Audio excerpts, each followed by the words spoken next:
guys, what is up? Welcome back to another video, and today we're talking about the spinnerbait.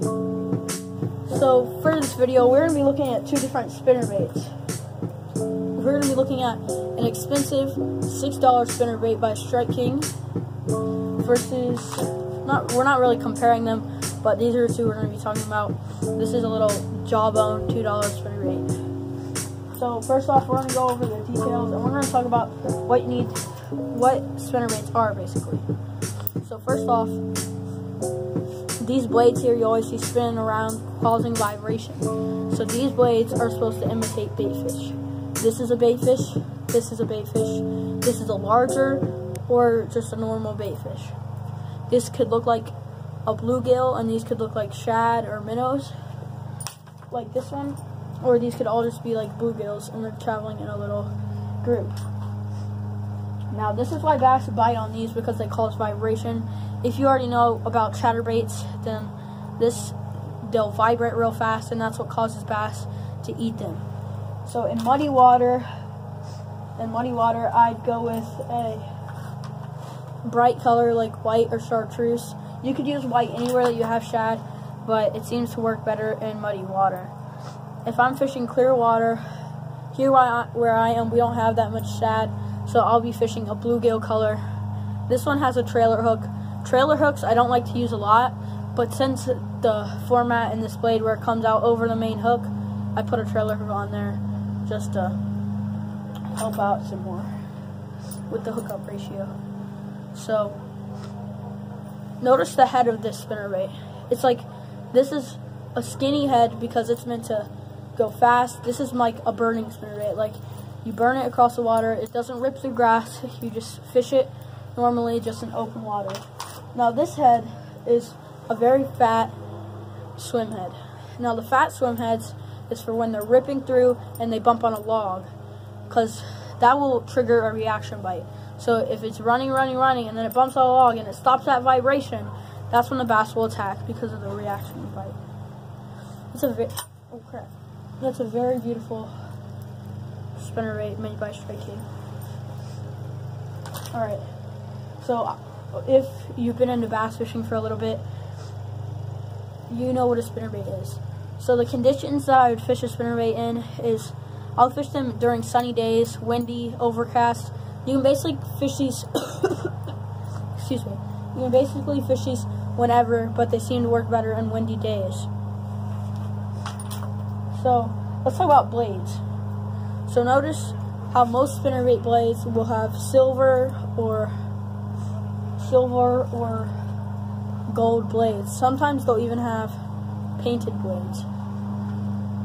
Now, as I said before, these blades are meant to imitate baitfish, but they will also give off a flash as would a baitfish, which will also trigger a reaction bite for these bass. See, this one has a painted. Painted, usually I'd use in cold water, unless it's a chartreuse painted blade. So these blades will give off a flash. I like to fish muddy water, so I use a silver in muddy water because I believe that it just gives it more of a flash to trigger that reaction bite. And I'll fish gold in clear water because it doesn't need to give off too much flash because of the cold water, but gold blades are just enough flash for the bass to attack. Now let's talk about trailers. Now most of the time when I'm fishing a spinnerbait, I'll use a trailer. And this one I have a swim bait trailer. Swim baits, so spinnerbaits are moving baits. So I would pick a moving trailer like this swim bait here. But other trailers I've seen a lot of people use have been crazy craw trailers, a bunch of stuff that gives off a lot of vibration if they're fishing really muddy water. So this, instead of a swim bait on this, it has a little trailer hook. Trailer hooks increase your hookup ratio, and you can catch fairly big bass and normal sized bass just on the trailer hook, which will catch you a lot of fish just putting a little trailer hook. This one has a trailer hook because of the blade coming over the hook right here, so I added a trailer hook to give it more of a better hookup ratio. So, paint jobs. So, colors, I'd like to use a chartreuse or any bright colors, black and blue, in muddy water.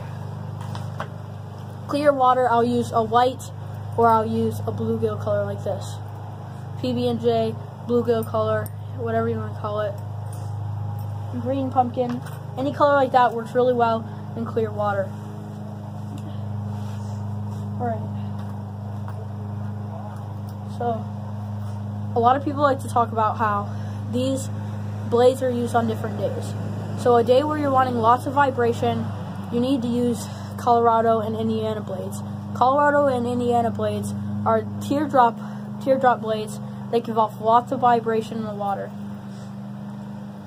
Willow leaf blades is when you want a little bit of vibration but not too much, because this one turns and when it goes in a small circle, which creates less vibration. Again, with this crankbait, this gives off less vibration. So when you're fishing clear water, I'd put on two willow blades, or Indiana or Colorado, and a willow blade. When, say, there's the muddy water, I'd use 2 Colorado blades or 2 Indiana blades, the teardrop blades, on one spinnerbait so I could get more vibration. So basically, in clear water you want less vibration and more natural colors, and in dark water you want more vibration and visible colors. Alright guys, I hope you enjoyed this video. Please leave a like or comment down below if you have any more questions. Anyway, I hope you learned something. Thank you guys so much for watching. Peace out.